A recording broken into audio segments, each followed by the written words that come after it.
everyone, this is Dori. I'm a teacher of English, and today we're going to discuss IELTS Academic Writing Task 2 and how you give your opinion or you discuss both sides of the same issue.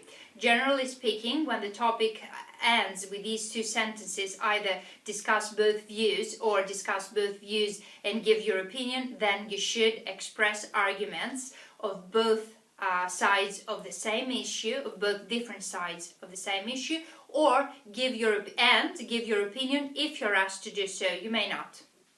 The topic will usually give you the two sides of a common social contradiction, so let's have a look at an example.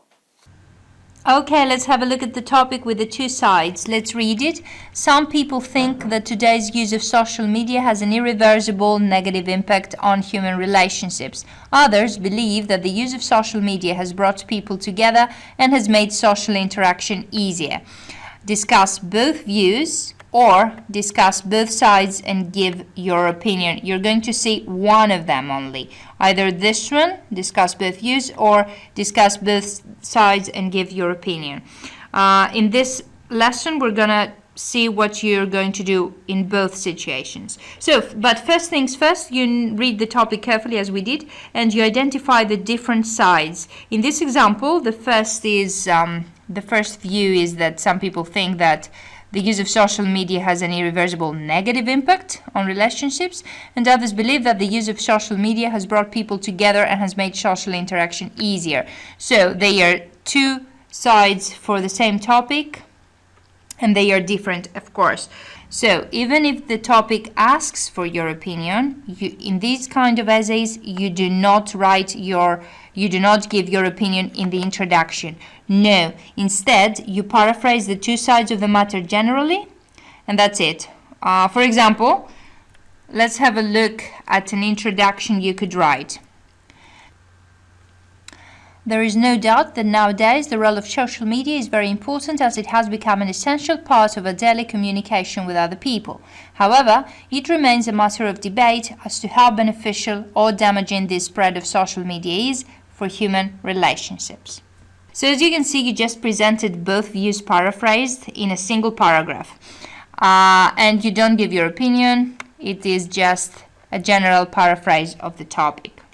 Your introduction is ready, you don't need to do anything else, and if you practice enough writing introductions, this shouldn't take more than 2 to 3 minutes. Alright, now let's move on to the main body.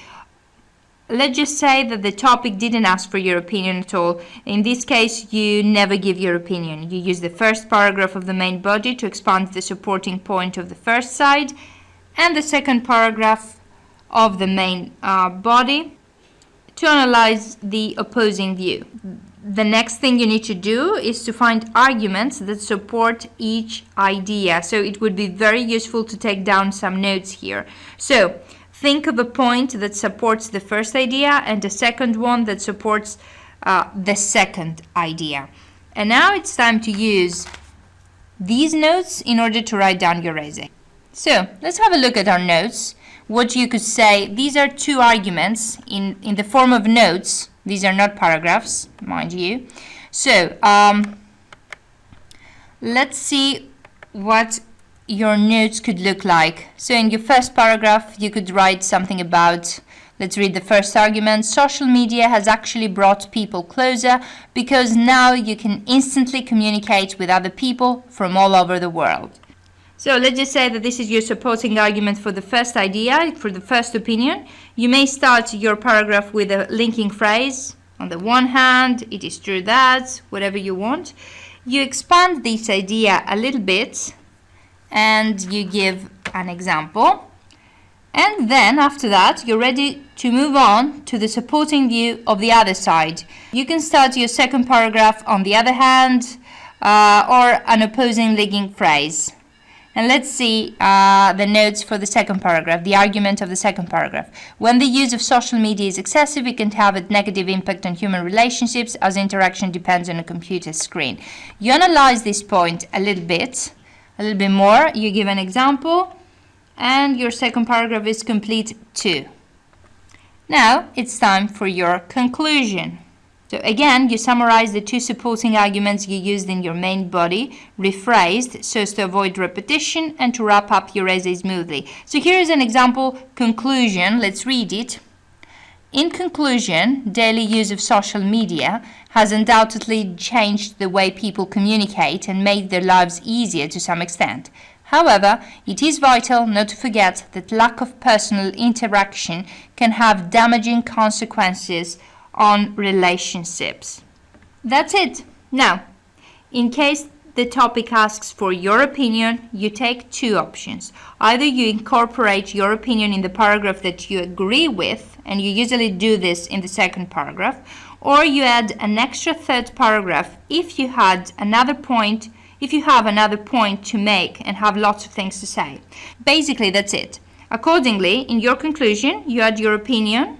And for example, in our previous example conclusion, you can just add, in my opinion, after however. So nothing to confuse you really. So basically, you keep your conclusion the same, but in the idea that you agree with, you add in my opinion as a linking phrase, or in my view, or whatever you prefer. As you can see, organizing your ideas into paragraphs isn't that difficult or complicated. So that's it for today. I hope the lesson really helped you. If you did, please make sure to like and subscribe for more. You can find lots of free help on my website to help you with your preparation, the link of which is in the description box down below, along with other social media links. So make sure to check them out in the description box below. Thank you very much for watching. Good luck with your exam.